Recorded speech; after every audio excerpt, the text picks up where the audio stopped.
Also interesting, Mohammed Hussein said a couple of times, said he thinks that Cameron, OG, Bobby Pruitt needs to start at linebacker, calling him a game changer. I think Bobby Pruitt, I think he can hoop. Like even as a freshman last year, like we gave him a couple, again, after the Georgia Tech game and everything, we're just like, we need, or even in that game, I think, said we need guys at line or on defense to make some plays because they're not doing it. And he came in and made some plays. That's a kid who's always around the ball. He, like Dylan Day, was a monster on special teams. Yeah, I think that he can have a big role on this team. I struggle to see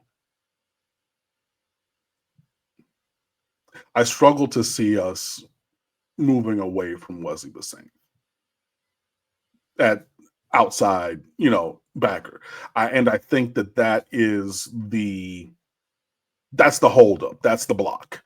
It's like you get late into your dynasty. I think that I'm in 2050 something, and you have your favorite players, and I play all these games like it's like a management sim, and like I do the RPG thing. I'm an only child. I have a very, very, very, very well practiced imagination. So I have my spreadsheets. I got my stories. I got like, oh, this player is from here, and like da-da-da. Literally, I'll go look up high schools and random towns that these guys are from, all kinds of stuff. But so you've been recruiting that kid all the way. You get him, and then you play it. Okay, you do your formation. Well, they don't have formation subs in this year's game. Need that back in next year's game. But then you play here and you do that, and then it gets down to the 5th year, and you're like, well, I'm so connected to this player because I put all this mental energy into it, and I've been on the sticks and I've done all that.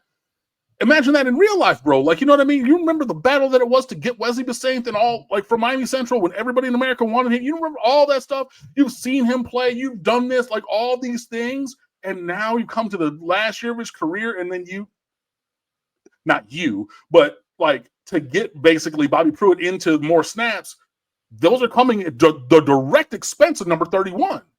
And, like, I don't know. But I think that, yeah, Bobby Pruitt, he does need to, gain a couple pounds, have a couple cheeseburgers. But like Bobby Pruitt, he is definitely a player. And I would love to see him integrated into the rotation more this year. But, you got other guys in that position as well. You got Bobby Washington. You got Chase Smith, who, was held out in the spring to save his body for the fall. But that's another dude who's 6'4" with a almost 7-foot wingspan. His arms are super duper long. You know what I mean? Like, you have other guys. That's just my thought process. I hear you. I agree. I do want to see more from Bobby Pruitt. Again, like with Chris Johnson at running back last year, I struggle to see where the snaps are going to come from because they would have to come at the expense of, more likely than not, Wesley Bissainthe. And that's not something that I think the staff is going to want to do.